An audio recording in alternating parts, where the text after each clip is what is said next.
Welcome engineers, my name is TravisIQ, and today we're discussing defense in depth, a critical cybersecurity principle that did not originally exist when we thought about cybersecurity. Let's get started. Join me in the void as we begin this discussion. Let's first start off and talk about why. Why do we have defense in depth? Number one, defense in depth is a mechanism to secure our entire infrastructure. It is a holistic view of the infrastructure with an understanding that there may or may not be security events occurring within that infrastructure at any given time. What does this mean? This is a concept that we actually talk about. It's called assumed breach. Basically what you're saying is, I'm assuming that there is going to be or is currently a breach in my environment. Why are we assuming breach like this? The reason that we are assuming breach is because back in the day, we had a castle model of defense. We had a castle. What that means is we had this outer layer of defenses, and then we had our network in here. You'll notice that we don't have that in this model that I'm describing to you here. The physical facility, data and infrastructure, internal network. We are looking at the network as a holistic infrastructure. We're saying, hey, these are the layers at which we could investigate or we could secure the network. We did not do that previously. And now this is a long time ago. You're talking 20, 25, 30 years ago where you said, we're going to implement firewalls and then we're going to utilize unsecure protocols within the internal infrastructure. Things like FTP, HTTP, SMB, these protocols, some of them still in use today, not as frequently as you would think, but they are still in use. They don't utilize authentication, they don't utilize encryption, they don't utilize these internal security tools that we traditionally think of when we discuss security and security plus, for example, if this were to be part of a course infrastructure. And so that's how it used to be. It used to be this castle model where we would filter all the traffic and we would keep the bad guys out. We don't do that anymore. And you know this because you've heard me discuss things like cloud infrastructure security tools, network infrastructure security tools, other security tools. Now let's discuss them in a little bit more rigorous fashion here. So with our defense in depth model, the first thing that we want to look at is our data infrastructure. And the data infrastructure can be secured in a number of ways. We've talked about the CIA triad, confidentiality, integrity, and availability as it applies to data. I'll link that video in the description below. But we can apply a number of security concepts specifically to the data. We can encrypt the data, we can back the data up, we can maintain confidentiality, availability, right? We can hash the data and maintain integrity checks. So there's a lot of things that we can do with the data. But we are talking about securing the data at one layer. The next layer is the applications. We can use secure applications. We can use the secure alternatives to FTP like FTPS. We can use secure alternatives to DNS if we're using DNS in our internal environments with DNS over HTTPS or DOE.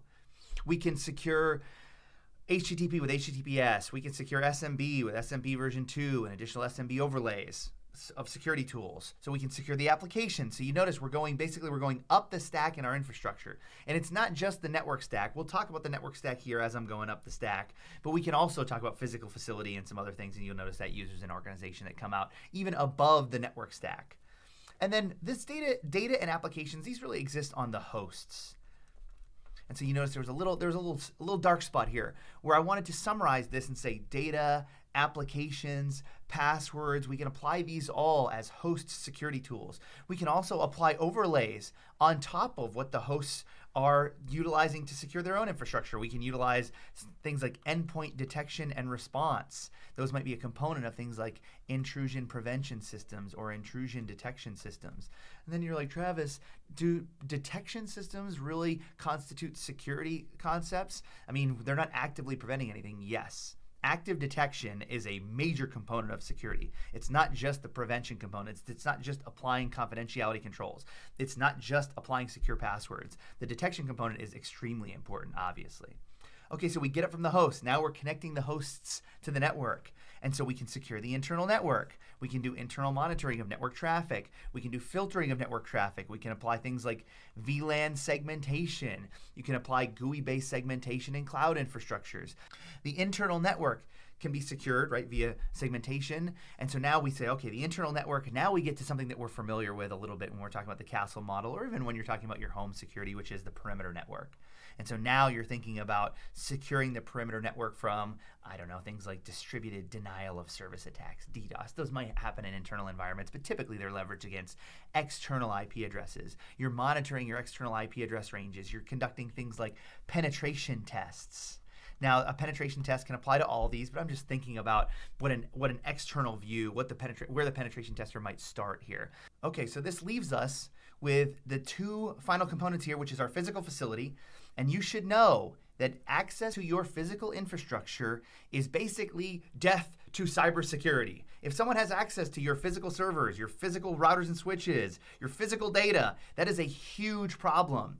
For example, just one quick example, but if I wanted to bypass the security controls on a Cisco piece of equipment, and I had physical access to that equipment, I could console in directly to that piece of equipment, I could restart that piece of equipment, and then I could enter ROM monitoring mode, and I could bypass the passwords, or I could reset the device completely, and then I could give myself specific access to the infrastructure. This is just one example of physical facility controls, but you should have a very strong physical facility control, and we will talk about that in a subsequent video. But access to the physical facility is critical, and we don't think about that when we're thinking about cybersecurity and applications and data and bits and bytes and ones and zeros. But the physical access is absolutely critical.